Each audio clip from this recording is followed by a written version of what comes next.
بسم اللہ الرحمن الرحیم۔ احادیث نبوی۔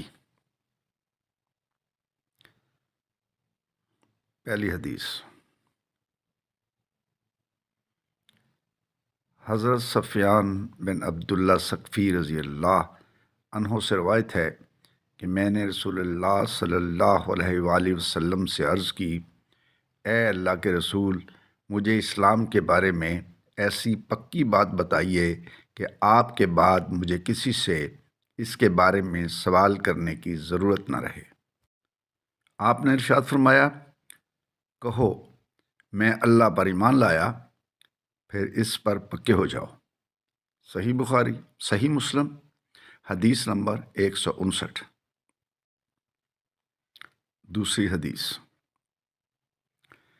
حضرت عبداللہ بن عمر رضی اللہ عنہما سے روایت ہے کہ ایک آدمی نے رسول اللہ صلی اللہ علیہ وآلہ وسلم سے پوچھا، کون سا اسلام بہتر ہے؟ آپ نے جواب دیا، تم لوگوں کو کھانا کھلاؤ اور ہر کسی کو، خواہ تم اسے جانتے ہو یا نہیں جانتے، سلام کہو۔ صحیح مسلم، حدیث نمبر 160۔